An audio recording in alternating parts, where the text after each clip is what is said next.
बोलो जयकारा, बोल मेरे श्री गुरु महाराज की जय। बुरा किसी को मत कहो, खुद ऐसी करनी कर चलो, थारा दुनिया गावे गीत।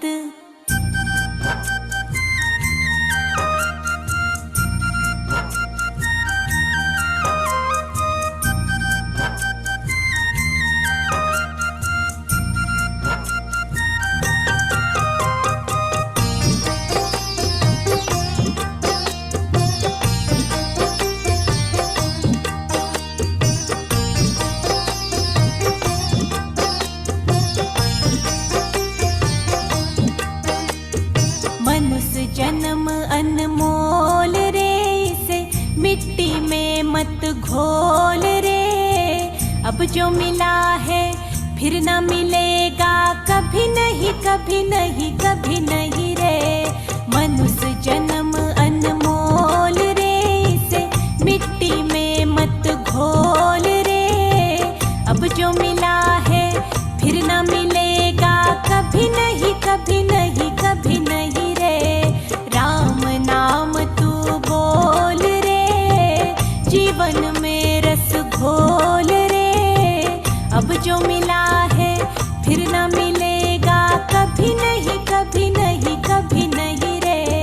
राम नाम तू बोल रे, जीवन में रस घोल रे। अब जो मिला है फिर न मिलेगा, कभी नहीं कभी नहीं कभी नहीं रे।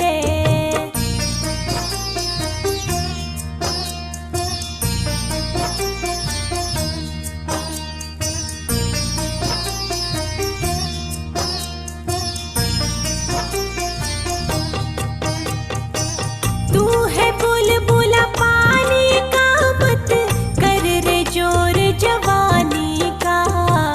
तू है बुलबुला पानी का, मत कर रे जोर जवानी का। संभल संभल कर चलना रे बंदे, पता नहीं जिंदगानी का। संभल संभल कर चलना रे बंदे, पता नहीं जिंदगानी का। मीठी वाणी बोल रे, हिल मिल के तू डोल रे। अब जो मिला है फिर न मिलेगा, कभी नहीं कभी नहीं कभी नहीं रे। मीठी वाणी बोल रे, हिल मिल के तू डोल रे। अब जो मिला है फिर न मिलेगा, कभी नहीं कभी नहीं कभी नहीं रे। मनुष्य जन्म अनमोल रे, इसे मिट्टी में मत घोल रे। अब जो मिला है फिर न मिलेगा, कभी नहीं कभी नहीं कभी नहीं रे। सतनाम श्री हरि वाहिगुरु, श्री हरि वाहिगुरु, श्री हरि वाहिगुरु। एक ओंकार सतगुरु प्रशांत। अॼु पंजी अष्टपदी आहे। अॼु जो श्लोक आहे, देन हार प्रभु छोड़ के लागहि आन सुहाए। ॾियण वारे उन परमात्मा खे छॾे करे ॿियनि सवादनि में लॻी विया आहियूं।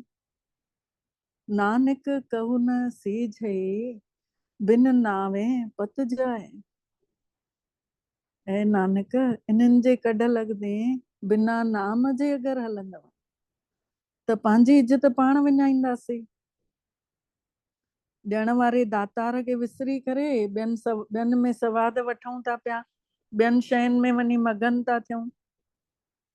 अष्टपदी आहे अॼु जी, 10 वस्तु ले पाछे पावे, एक वस्तु कारण विखोट गवावे। जेके 10 शयूं परमात्मा ने ॾिनियूं अथई, उन खे त सांभे नथा सघूं। ऐं अगरि हिकु शइ नथी मिले त उन जे करे विश्वास हटाए था छॾूं, भॻवान ने मूंसां हीअं कयईं। सम्झण वारी ॻाल्हि आहे। माउ पीउ आहियूं पाण बि सभु, ॿारनि खे पालियूं था, पंहिंजा ई ॿार आहिनि, 10 शयूं पूरियूं कयूं था ज़िंदगीअ में, लेकिन अगरि कोई हिकु ॻाल्हि नथा पूरी करे सघूं त केतिरो उहे जन असां सां परे था थियनि, नथा थियनि न। त असां छो था परमात्मा सां परे थियूं? 10 वस्तु ले पाछे पावे, एक वस्तु कारण विखोट गवावे। 10 शयूं ॾिनियूं अथई त उन जे करे उन जो शुक्राना नथा कयूं, उन खे सांभे नथा सघूं, ऐं हिकु शइ जे करे पंहिंजो ई विश्वास खोए था छॾियूं पिया। एक भी न दे 10 भी हिर ले, तो मूड़ा को कहाँ करे। अगरि हिकु बि न ॾींदो, जेका 10 आहिनि उहे बि अगरि खसे वठे त मूड़मती माण्हू छा करे सघंदो आहे? उहो इंसान छा करे सघंदो आहे? जिस ठाकुर स्यो नाही चारा, ताको कीजे सद नमस्कारा। जंहिं परमात्मा जे सिवाय कोई चारो ई कोन्हे, बिन प्रभुअ जे कुछ बि न आहे दुनिया में, ॿियो छा रखियो आहे। त उन्हीअ खे ई नमस्कार कयूं न, उन्ही जे ई अॻितों सिर झुकायूं न। जाके मन लागा प्रभु मीठा, सर्व सुख ताहू वन उठा। जंहिंखे मन में परमात्मा जो नाम मिठो लॻण लॻंदो न, उन खे सभु सुख पंहिंजे ई हृदय में महसूस थींदा। सभु सुख हिते ई आहिनि। जिस जन अपना हुकुम मनाया, सरब थोक नानक तिन पाया। जेको भगवान जे हुकुम में हले थो, परमात्मा जी आज्ञा में हले थो, दुनिया जा सभु सुख उन्ही जे अॻितों अचनि था पंहिंजो पाण।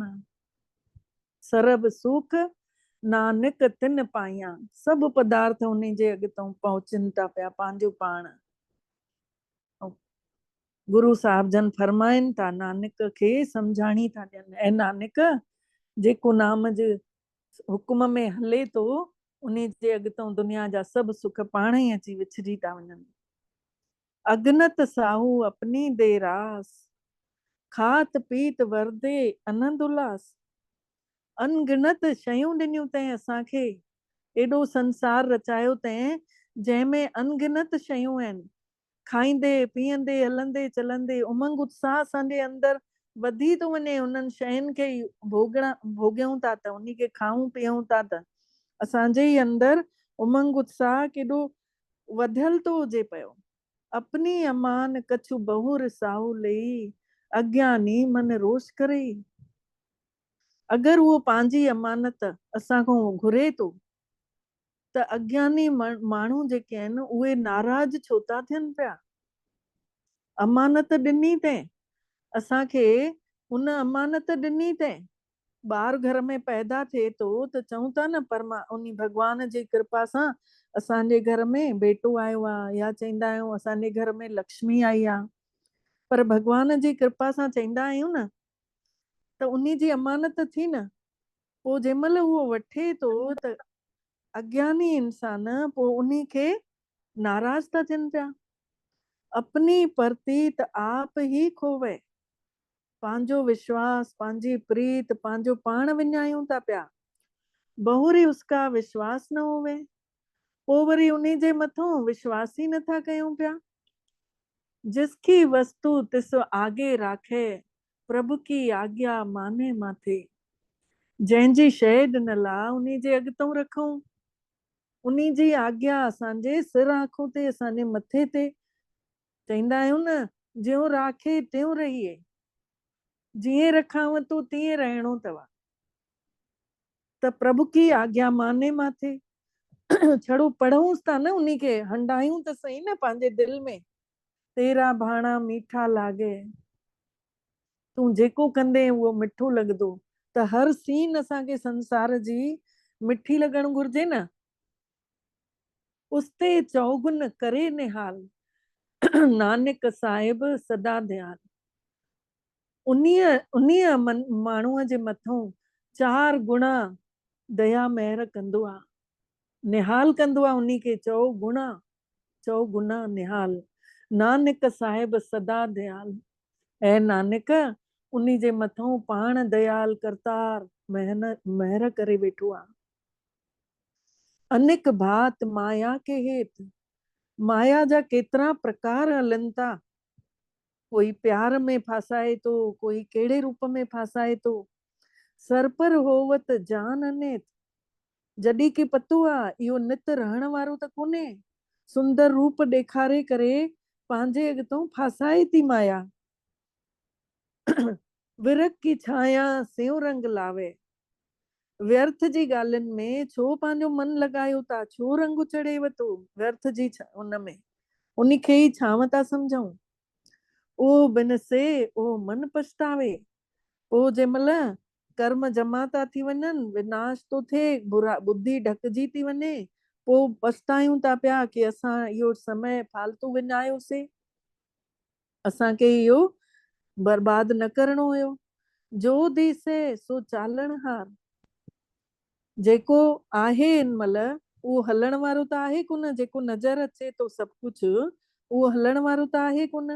लपट रहियो त अंध अंधार, उन्ही सां चिपकी करे पिया आहियूं। जीअं ऊंधारे में माण्हू खे रोशनी न हूंदी आहे, ईअं चिपकियल पिया आहियूं माया जे शयुनि सां। बटाओ सियो जो लावे ने, उन्ही सां प्यार छो रखूं था जेके मुसाफ़िर आहिनि। प्यार मोहब्बत उन्हनि सां छो था रखूं, पतो आहे वञण वारो आहे। ताको हाथ न आवे के, उन्हनि सां प्यार रखंदासीं त कुझु हथ न ईंदो। मन हरि के नाम की प्रीत सुखदाई, ऐं मन पंहिंजे मन खे सम्झाए थो, ऐं मन परमात्मा जी प्रीत, परमात्मा सां प्रीत लॻाईंदे त सुखनि जो अनुभव थींदो। कर कृपा नानक आप लय लाई, ऐं नानक हाणे नानक अरदास करे थो कि अहिड़नि जे मथां बि कृपा कर जेके माया जे रंग में रंगियल आहिनि, उन्हनि खे बि पंहिंजे रस्ते ते आणेनि। कर कृपा आप नानक आप लय लाई, मिथ्या तन धन कुटुंब समाया, हमेशा कायम रहण वारो कोन्हे। चाहे तन हुजे, शरीर हुजे, चाहे धन हुजे जेको ख़र्च कयूं था, चाहे कुटुंब परिवार हुजे, सभु कुझु वञण वारो आहे, सभु हमेशा कायम रहण वारो कोन्हे। मिथ्या हउमे ममता माया, जंहिंमें असां मां करे वेठा आहियूं, हे मुंहिंजो आहे, हे मुंहिंजो आहे, हे मां आहियां, हे मुंहिंजो पुटु आहे, हे मुंहिंजी नुंहुं आहे। न, भॻवान जा ॾिनल आहिनि। जंहिं ॾींहुं ॼाईंदो आहे ॿार त उन ॾींहुं चईंदा आहियूं न उन जी कृपा सां आयो आहे, उन्ही जा ॾिनल आहिनि। मिथ्या राज जो वन धन माल, हमेशा कायम रहण वारो न पद पोजीशन आहे, न जवानी आहे, न धन माल आहे। मिथ्या काम क्रोध विकराल, क्रोध जो वॾे खां वॾो रूप बि जेको असांखे फासाए थो पियो, असांखे हेठि केरे थो, इहो बि मिथ्या आहे। इहो बि घणी देर कोई क्रोध करे सघंदो आहे।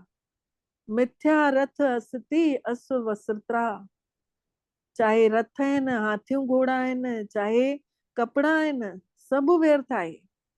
मिथ्या रंग संग माया पे खस्ता, माया जे उनमें रंगजी वञणु इहो बि मिथ्या, इहो बि व्यर्थ आहे। मिथ्या द्रोह मोह अभिमान, कंहिंसां अगरि दुश्मनी कई अथसे, कंहिंमें अगरि मोह विधो अथसे त इहो बि व्यर्थ आहे। अभिमान ॾेखारियूं था त इहो बि व्यर्थ आहे। अभिमान माने थोड़ी देर जे लाइ जेको मान घुरूं था, अभी अभी त अभिमान थी वेंदो आहे। त जेका दुश्मनी आहे, जेको मोह आहे, जेको अभिमान आहे, इहो सभु व्यर्थ आहे, थोड़ी देर जो आहे। इन सां कुझु न मिलणो आहे। मिथ्या आपस ऊपर करत गुमान, पंहिंजे मथां ई गरूर जेको कयूं था, गुमान कयूं था, मां फलाणी आहियां, मां सुहिणी आहियां, मां सुठा लटा पाता आहिनि, मुंहिंजा ॻठा सुठा आहिनि, इहो बि मिथ्या आहे, इहो बि व्यर्थ आहे। अस्थिर भगत साध की शरण, जेको पर साधुनि जो संग वेंदो आहे, साधुनि जी शरण में हूंदो आहे, संतनि जे संग सां, उहो भगत स्थिर थी वेंदो आहे, उहो अचल अडोल थी वेंदो आहे। नानक जप जप जीवे हरि के चरण।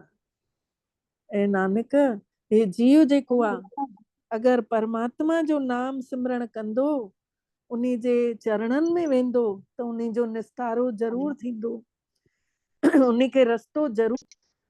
मिथ्या श्रवण पर निंदा सुने, उहो भी मिथ्या आहे जेको ॿिए जा निंदा ॿुधूं था, कन जेके आहिनि ॿियनि जी व्यर्थ निंदा ॿुधनि था, इहो भी मिथ्या आहे। मिथ्या हसत पर दरब को हिरे, उहो भी मिथ्या आहे जेके हथ जेके आहिनि, हथ जेके आहिनि ॿियनि जो धन जेको चोराइनि था पिया, उहे भी व्यर्थ आहे, उहो भी असांजे कंहिं कम न अचणो आहे, असांजो कर्ज चढ़े थो। मिथ्या नेत्र पेखत पर त्रिउ रूपाद, उहे अखियूं भी व्यर्थ आहिनि जेके ॿिए पराई स्त्रीअ खे नज़र था करनि पिया। मिथ्या रसना भोजन अन स्वाद, उहा ज़बान भी व्यर्थ आहे जेका सवाद थी घुरे पई, खाधे जा अलग अलग सवाद थी चए। मिथ्या चरण पर विकार को धारे, उहे पेर भी व्यर्थ आहिनि जेके विकारनि जे कॾ डुकनि था पिया। मिथ्या मन पर लोभ लुभावे, उहो मन भी जेको लोभ लालच तो करे उहो भी व्यर्थ आहे, जंहिंखे लोभ लालच वणे थी पई, ॿिया शयूं वणनि थियूं, उहो भी व्यर्थ आहे। मिथ्या तन नहीं पर उपकारा, हे शरीर भी उहो मिथ्या आहे जेको ॿिए जो उपकार नथो करे सघे।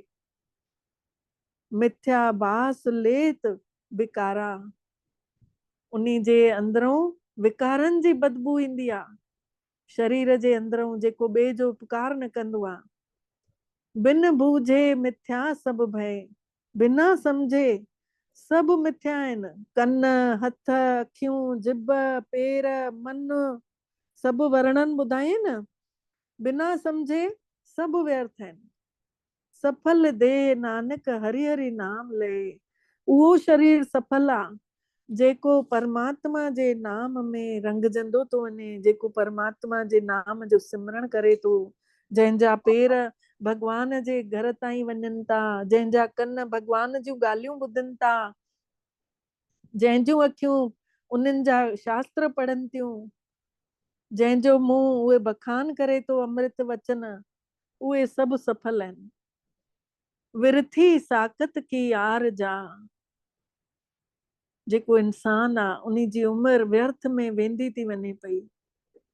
साच बिना क होवत सूचा, बिना नाम जे काथे सचो थी सघंदो आहे, सच्चाईअ जे बिना सचो इंसान काथे थी सघंदो आहे। आत्मा रूपी सच खे ॼाणींदासीं तॾहिं त सच्चाईअ ते हली सघंदासीं। विरथा नाम बिना तन अंध, बिना नाम जे ॼण अंदर अंधकार छायल आहे, जीअं धूल लॻी वई आहे अखियुनि जे मथां, जीअं धूल हुजे बिना नाम जे, कंहिं कम जो ई कान मतलब। मुख आवत ताको दुर्गंध, उन्हीं जे मुंहं मां बदबू अचण लॻंदी आहे, दुर्गंध ईंदी आहे। बिन सिमरैन दिन रैन बिरथा बिहाई, बिना सिमरण जे बिना याद करण जे परमात्मा खे ॾींहं राति ईअं गुजरदे था वञनि पिया, जीअं मेघ बिना ज्यूं खेती जाई, जीअं बादलनि जे बिना खेती जो छा हालत थींदी आहे, पाणीअ जे बिना खेती कीअं सुखजी वेंदी आहे, तीअं ई परमात्मा जी याद जे बिना ॾींहं राति ईअं गुजरदे वञनि था, समय व्यर्थ वेंदो थो वञे। गोविंद भजन बिन बिरथे सब काम, परमात्मा जो नाम याद करण जे बिना सब व्यर्थ कम अथव। घर परिवार जा जेके कम आहिनि जिम्मेदारी आहे करणो आहे, लेकिन बुद्धीअ में परमात्मा बि त वेठल हुजे, देहधारी त न वेठल हुजनि न, परिवार जा भाती छड़ो याद कंदे रहंदासीं त अंत समय उहे त कम न ईंदा न।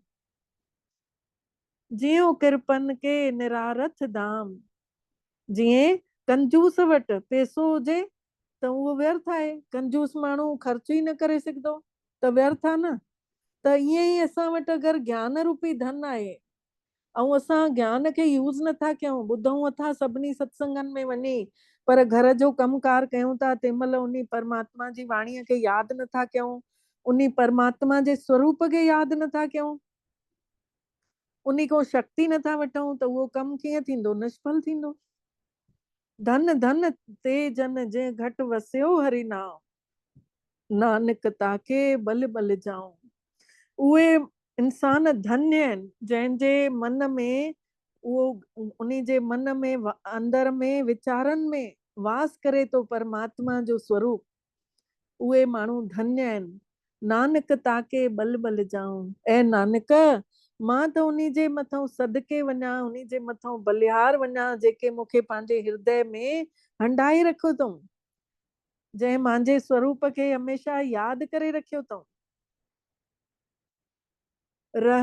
रहत अवर कछु अवर कमावत, रहणी भी आ, असलियत भी आ, ऐं चैन ॿियो कुछ था। धर्म खां ॿाहिरों वारी शयुनि में चईंदा आहिनि घणा ई माण्हू, मां हेतिरा सुखमनी जा पाठ कंदी आहियां, मां जपजी साहिब पढ़ंदी आहियां, मां गीता पढ़ंदी आहियां, पर असलियत ॿी आ। परमात्मा सुञाणे वरितो तैं। मन नहीं प्रीत मुखों गंढ लावत, मन में प्रीत आहे कोन, मुख सां जोड़े तोड़े ॻाल्हियूं पंहिंजूं ठाहे ठाहे कयूं था, ॿुधायूं था मुल्क खे। जानन हार प्रभु परवीन, उहो ॼाणी ॼाणण हार ॼाणे तो परमात्मा, ॿाहिर भेख न काहू भीन। ॿाहिरें दिखावे सां उहो ख़ुशि नथो थिए पियो, ॿाहिरें ॾेखावे सां उहो ख़ुशि न थींदो। अवर उपदेसे आप न करे, ॿियनि खे उपदेश ॾियूं था ऐं पाण कयूं कोन। आवत जावत जन्मे मरे, पोइ उन इंसान जो छा थींदो, अचण वञण, जनम मरण, जनम मृत्यु इन में ई हलंदो रहंदो। जीअं जानवर पैदा थियनि था, पंहिंजो खाई पी सुम्ही भोगड़ा भोगड़े वरी वञनि था, वरी ॿिए में पैदा थियनि था। ईअं आवत जावत जन्मे मरे, जिसके अंतर बसे निरंकार, जंहिंजे अंदर उहो निरंकार परमात्मा निराकार वेठो आ, विचारनि में वेठो आ। मान लो मां सोचां थी पई भगवान लाइ, मां सोचां थी परमात्मा जे लाइ, ऐं पोइ उहो सम्झो उहो शक्तियूं मुंहिंजे अंदर ईंदियूं थी वञनि। अगरि मुंहिंजी सोच में भगवान जो स्वरूप आहे निराकार परमात्मा जो, ऐं उन जूं किरणा महसूस थी कयां कि मुंहिंजे अंदर ईंदियूं थी वञनि, तिसकी सीख तरह संसार, त उन बंदे जी जेके शिक्षाऊं हूंदियूं, ॾेवण जो तरीक़ो हूंदो, प्रेरणा हूंदी, उहा संसार खे कमु ईंदी, उहा माण्हुनि खे कमु ईंदी। जिसके अंतर बसे निरंकार, जंहिंजे अंदर उहो निराकार विचारनि में आहे, त उन जी जेके शिक्षाऊं हूंदियूं न, संसार सॼो उन खे फॉलो कंदो। जो तुम भाने तिन प्रभु जाता, जेको असांखे प्यारा लॻनि था न, उहो भॻवान ॼाणे थो पियो, ॼाणी ॼाणण हारा।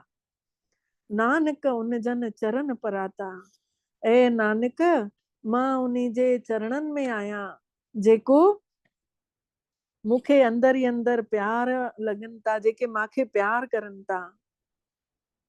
करो बेनती पार ब्रह्म सभु जाने, मां विनती थो कयां, भगवान त सभु ॼाणे थो पियो, पार ब्रह्म सभु जाने, सभु ॼाणे थो। अपना किया आप ही माने, असांजो ई पंहिंजो ई कयल आहे, ऐं पाण खे ई मञणो आहे। पाण ई कर्मनि अनुसार पाण खे ई सम्मान मिलणो आहे। अगरि असां परमात्मा में चित लायूं था, मन उन्ही में लॻायूं था, त असांखे ई सम्मान मिलणो आहे। आप आप करत निबेरा, पंहिंजो पाण खे पार कराइणो आहे। असांखे कर्मनि अनुसार पंहिंजो पाण खे पाण पार कराइणो आहे, बुद्धीअ खे परमात्मा में लॻाए करे। उहो बुद्धि त असांखे ॾिनी अथई न, जानवरनि खे त न ॾिनी अथई। किसे दूर जनावत किसे बुझावत नेरा, परे सम्झूं था अगरि भगवान खे, त बुद्धि ओड़ी आहे। मतलब अगरि महसूस कयूं था मूंसां गॾु आहे, सम्झूं था, किसे दूर जनावत किसे बुझावत नेरा, नेरा माने थींदो आहे पास आहे, असांजे साम्हूं आहे। उपाय सियानप सगल ते रहत, घणा ई उपाय जेके चतुर माण्हू हूंदा आहिनि न, चतुराईअ सां घणो ई कुझु करनि था पिया, उहे सभु हिते रहिजी वेंदा। सभु कुझु जाणे आत्म की रहत, उहो ॼाणी ॼाणणहार सभु हर आत्मा जी रहणी ॼाणनि था, हर आत्मा जी जिंदगी ॼाणनि था पिया। जिस भावे तिस लय लड़ लाए, जेको जंहिंखे वणे थो परमात्मा, जंहिंखे उन जूं ॻाल्हियूं वणनि थियूं, उन्हनि त पंहिंजी तार जोड़े रखी अथऊं। थान थनंतर रहिया समाए, मां उन्हनि जे अंदर, उन्हनि जे वीचारनि में उहे जाते पुकारनि था, मां उन्हनि खे उते अनुभव थो करायां। परमात्मा जो अनुभव थिए थो जाते पाण वेही करे कयूं, चाहे पाण पूजा कमरे में वेही करे उनखे यादि कयूं, चाहे ड्राइंग रूम में कयूं, चाहे ॿाहिरि बाज़ार में भाॼियूं वठण महिल कयूं, चाहे कपिड़ो ख़रीदण महिल यादि कयूं, उते बि अनुभव कराईंदो। इन जे करे त उनखे कण कण में चई छॾियऊं कि जाते ॾिसो उते भगतनि जी भावना आहे त पूरी कंदो ई कंदो। माउ पीउ आहे, ॿारनि जी कीअं न मञींदो। त थान थनंतर रहिया समाए, जाते पुकारींदासीं उते अची करे असांखे महसूस कराईंदो कि हा मां वेठो आहियां तव्हांजे लाइ। सो सेवक जिस कृपा करी, निमख निमख जप नानक हरी। उन्हीअ ई सेवक जे मथों कृपा करे थो, जंहिं दम बदम मतलब श्वासो श्वास जंहिं उन्ही जो यादि कयो आहे उनखे, ऐं नानक मां उन्हीअ सेवक जे मथों कृपा कंदो आहियां। कृपा जो मतलब भी छा थियो, कर और पा। जॾहिं असां महिनत कंदासीं, भगवान खे यादि करण जी, अमृत वेलो उथंदासीं, उनखे परमात्मा खे यादि कंदासीं, उन सां मिठियूं मिठियूं ॻाल्हियूं कंदासीं, तॾहिं त असांखे उहो सॼो ॾींहुं पोइ उहो सुठो वेंदो। छोकी अमृत वेले इंजन लॻी वई, गाॾी पटरी ते अची वई, उन खां पोइ पाण ई हलाईंदो। जिस पाण ई असांखे तुध भावे त नाम जपावे, पाण ई पंहिंजो पोइ असांखे पंहिंजो नालो पाण यादि ॾिवारंदो सॼो ॾींहुं। छड़ो असांखे सुबुह सवेरो उथी करे उनखे ॻाल्हाइणो आहे, उन सां यादि करिणो आहे, उनखे प्यार करिणो आहे। छा सतनाम श्री हरि वाहेगुरु। कल्ह जेका ट्रेजेडी थी आहे, प्लेन क्रैश थियो आहे, उन्ही जे लाइ पाण अॼु मेडिटेशन कंदासीं। पर पहिरियों आत्म स्वरूप में टिकंदासीं, परमात्मा खे बि यादि कंदासीं, अनुभव कयूं पंहिंजो पाण खे, मां आत्मा शांत चित्त। पंहिंजे अंदर ई फोकस कयूं, मां शरीर न आहियां, मां आत्मा आहियां, निराकार आत्मा। मां आत्मा मां अच्छो प्रकाश चारों तरफ फैलजे थो। जीअं सिज जी रोशनी चारों तरफ फैलजंदी आहे, तीअं ई मां निराकार आत्मा मां मुंहिंजो ई किरणा मांखे ई मिलंदियूं थी वञनि। पूरो शरीर प्रकाशवान थो थिए, ॿाहिरि बि महसूस कयूं चारों तरफ किरणा ही किरणा मां आत्मा मां फैलजंदियूं थी वञनि। पवित्र रोशनी चारों तरफ फैलजे थी। मां पवित्र स्वरूप आत्मा आहियां, परमात्मा जी ॿार आहियां। इहो पवित्र प्रकाश मां आत्मा खे शुद्ध थो करे। परमात्मा जी पवित्र किरणा मथों लहंदियूं थियूं अचनि, सुनहरियूं सुनहरियूं किरणा, ऐं असां सभिनी आत्माउनि जे अंदर समाइजनि थियूं। पवित्रता अंदर भरजे थी पई, हिक हिक शक्ति अंदर आत्मा खे शुद्ध थी करे। आत्मा पूरी प्रकाशित आहे, हिकदम हल्की आहे। महसूस कयूं हल्कोपन ईंदो थो वञे। मां आत्मा शांत शुद्ध पवित्र स्वरूप आहियां, पवित्रता जो सितारो आहियां। शांती मुंहिंजो पंहिंजो ई धर्म आहे। मां आत्मा हिन पंजनि तत्वनि जे पुतले में वेठल आहियां। मां परमात्मा जी शक्ति सां हलां थी पई। पंहिंजो ई प्रकाशवान शरीर महसूस कयूं अंदर ई अंदर, ऐं उन शरीर सां पाण उन्हनि आत्माउनि जे लाइ जिन कल्ह शरीर छॾियो अथऊं, आत्माउनि ने उन्हनि सभिनि जे लाइ पाण महसूस कयूं। सभु ॼणा प्रार्थना कयूं था परमात्मा सां संगठन में प्रार्थना कयूं था कि जंहिंजा बि जीव विया आहिनि, जंहिंजा बि परिवार जा भाती विया आहिनि, उन्हनि जे जेके बि परिवार वारा आहिनि, उन्हनि सभिनी खे इहो दुख सहण जी शक्ति ॾे। हे भगवान, सभिनी शक्तियुनि जा सागर, तव्हां जूं किरणा उन्हनि सभिनि जे परिवार ताईं पहुचनि ऐं महसूस कयूं पूरे संसार में सुनहरियूं सुनहरियूं किरणा, जीअं सिज जो प्रकाश थींदो आहे, तीअं ई परमात्मा जो ॻाढ़े रंग जो प्रकाश पूरे संसार में तेजी सां फैलजंदो थो वञे। जीअं हवा तेज हलंदी आहे, तूफान ईंदो आहे, तीअं ई परमात्मा जे प्रकाश जो चारों तरफ पवित्र किरणनि जो तूफान आयो आहे। सभिनी जे घर घर में पहुची वियो आहे। घर घर में परमात्मा जी शक्ति पहुती आहे।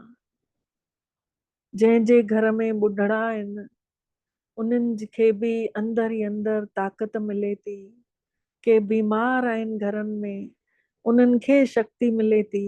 अनुभव कयूं, कंहिंजा ॿार रहिजी विया आहिनि, कंहिंजा माउ पीउ रहिजी विया आहिनि, कंहिंजो केरु कंहिंजो केरु, सभिनि जो हिकु परमात्मा।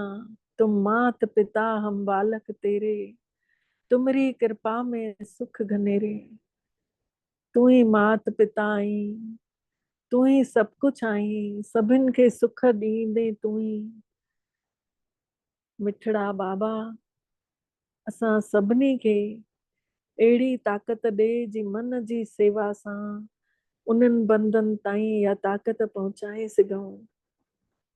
मिठड़ा परमात्मा, असां तव्हांजा भुलियल उहे ई ॿार आहियूं जंहिं कॾहिं तव्हांखे विसरी विया हुआसीं।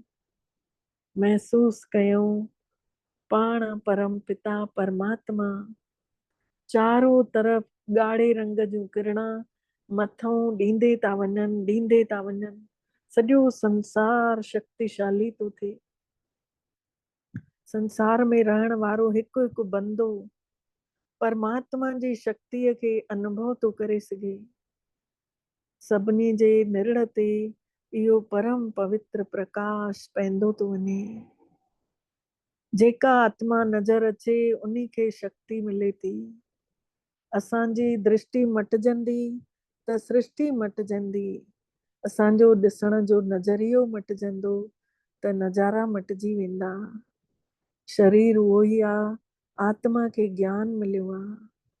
आत्मा शांत, शक्तिशाली, पवित्र महसूस कयूं पंहिंजे पाण खे ज्योति, निरड़ ते चमकण वारी जोत।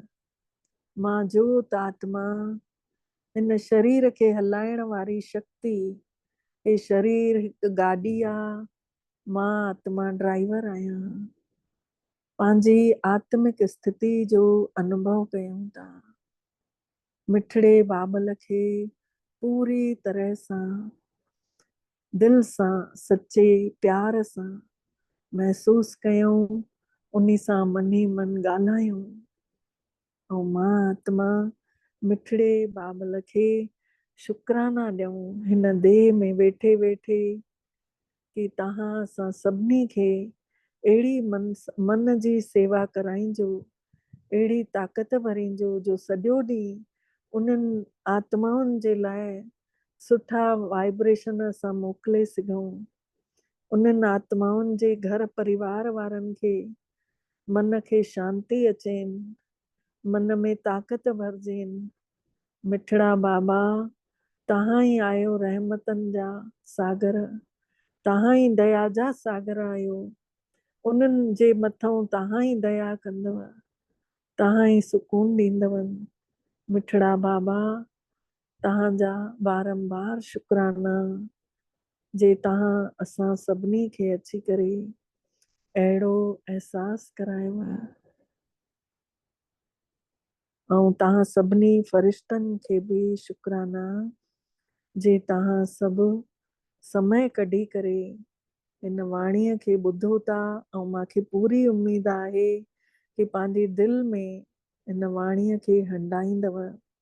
हिकु हिकु अष्टपदी जी अगरि हिकु हिकु लाइन बि पंहिंजे जीवन में खणंदासीं त ज़रूर पार थी वेंदासीं। ओम शांति।